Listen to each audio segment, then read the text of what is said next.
एक बार एक व्यक्ति अपने काम से लौटकर घर आया और साथ में पनीर लाया और अपनी पत्नी को कहा कि आज मेरे लिए बढ़िया पनीर की सब्जी बनाना, क्योंकि आज मैंने बहुत काम किया है और मुझे बहुत तेज भूख लगी है और मुझे कुछ बहुत अच्छा स्वादिष्ट भोजन खाना है।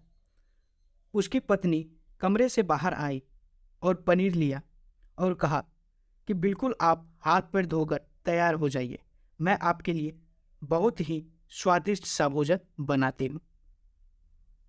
वो व्यक्ति फ्रेश हो गया और टीवी देखने लग गया। इंतजार करने लगा सब्जी के बनने का, ताकि वो उसे खा सके। किचन से बहुत अच्छी खुशबू आ रही थी। वो व्यक्ति बस सोच रहा था कि जल्दी से खाना बन जाए ताकि मैं अपनी भूख को मिटा सकूं। लगभग 1 घंटे के बाद खाना बनकर तैयार हो गया। स्वादिष्ट सा भोजन अब खाना लगने ही वाला था कि उस व्यक्ति ने अपनी पत्नी से पूछा कि खाने में नींबू है कि नहीं, क्योंकि मुझे पनीर की सब्जी में नींबू डालकर खाना है। लेकिन पत्नी ने कहा कि नींबू तो खत्म हो गए, आपसे कहा था, लेकिन आप भूल गए। व्यक्ति ने अपनी पत्नी से कहा कि रुको रुको, अभी खाना मत लगाओ, क्योंकि नींबू के बिना खाने में बिल्कुल भी मज़ा नहीं आएगा। तो मैं अभी गया और अभी नींबू लेकर आया। वो व्यक्ति वापस से कपड़े पहनकर तैयार हुआ और नींबू के पास वाली दुकान पर गया। वहां पर देखा तो नींबू नहीं थे। उसका दिमाग क्रोध से भर गया। उसने सोचा कि यार, उसके पास नींबू नहीं है, चलो थोड़ी आगे वाली दुकान पर जाता हूँ, शायद वहां नींबू मिल जाएगा। वो थोड़ा और आगे गया, लेकिन वहां पर नींबू नहीं मिले। जब उसने सोचा दूर की सब्जी मंडी चला जाता हूँ, वहां से नींबू लेकर आऊंगा, क्योंकि नींबू के बिना सब्जी में मज़ा नहीं आएगा। करीबन आधे घंटे के बाद वो करीब की सब्जी मंडी में पहुंचा। वहां पर उसे नींबू मिल गया और वो बहुत खुश हुआ कि चलो नींबू मिल गया और अब मैं घर में जाऊंगा और सब्जी में नींबू डालकर अच्छे से सब्जी खाऊंगा।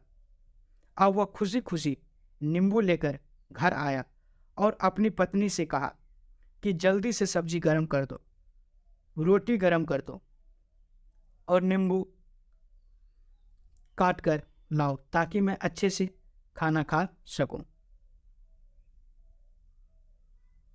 अब थाली लगाई गई, सब्जी परोसी गई और नींबू रखी गई।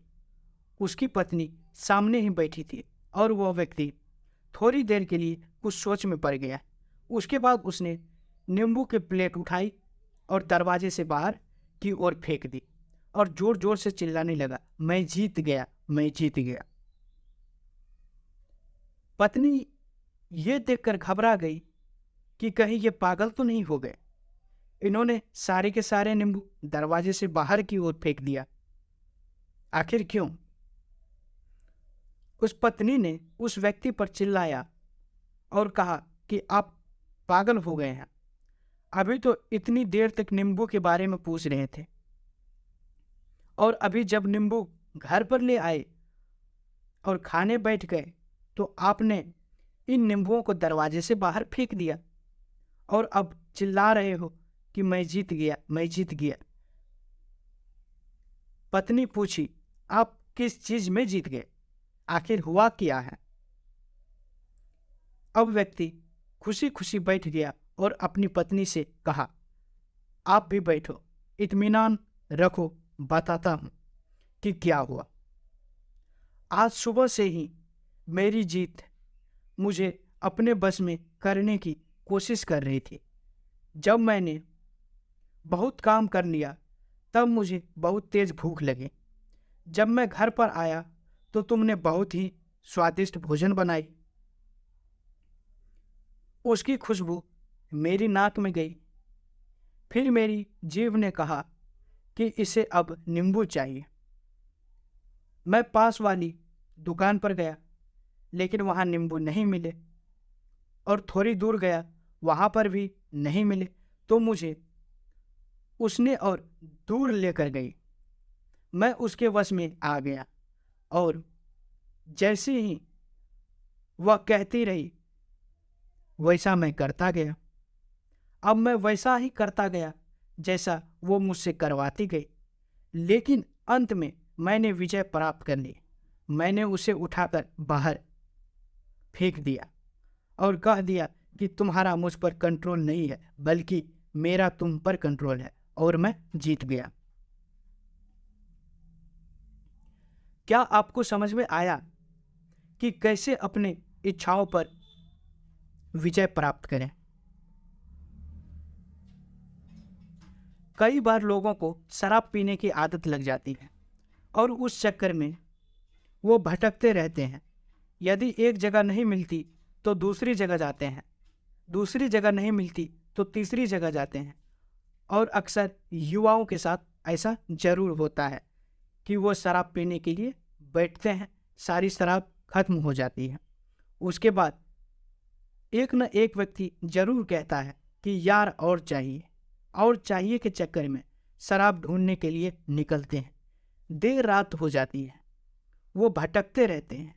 एक जगह नहीं मिलती तो दूसरी जगह जाते हैं, दूसरी जगह नहीं मिलती तो तीसरी जगह जाते हैं, और अपने समय, पैसे और अपने आप को बर्बाद करते रहते हैं। यदि आपने अपनी इंद्रियों पर विजय प्राप्त नहीं किया तो आप भी नींबू की खोज में सिर्फ भटकते ही रहेंगे और हमेशा परेशान रहेंगे। इसीलिए अपनी इंद्रियों पर काबू पाइए और अपनी जीवन को खुशी खुशी बिताइए। आशा करता हूँ कि इस कहानी के माध्यम से आपको कुछ न कुछ सीख जरूर मिली होगी। अगर मिली हो तो इस वीडियो को अपने दोस्तों में शेयर करिए। कहानी अच्छी लगी तो वीडियो को लाइक कर दीजिए, और अभी तक आपने चैनल को सब्सक्राइब नहीं किया तो सब्सक्राइब कर लीजिए। मिलते हैं फिर अगले वीडियो में एक अच्छे कहानी के साथ। तब तक के लिए धन्यवाद। दोस्तों, आशा करता हूँ कि इस स्टोरी के माध्यम से आपको कुछ ना कुछ सीखने को जरूर मिला होगा। अगर मिली हो तो अपने दोस्तों के साथ ज़्यादा से ज़्यादा इस स्टोरी को शेयर करिए, और अगर स्टोरी पसंद आया हो तो इस वीडियो को लाइक कर दीजिए। साथ ही साथ कमेंट करके हमें ज़रूर बताइए कि ये स्टोरी आपको कैसा लगा। और अभी तक हमारे चैनल को सब्सक्राइब नहीं किए या फिर हमारे चैनल पर नए हैं तो चैनल को ज़रूर सब्सक्राइब कर लें, क्योंकि इस चैनल पे इसी तरीके की और भी मोटिवेशनल स्टोरीज आपको मिलती रहेगी। आशा करता हूँ कि चैनल को आप सब्सक्राइब कर लेंगे। मिलते हैं अगले वीडियो में, तब तक के लिए बाय बाय, टेक केयर।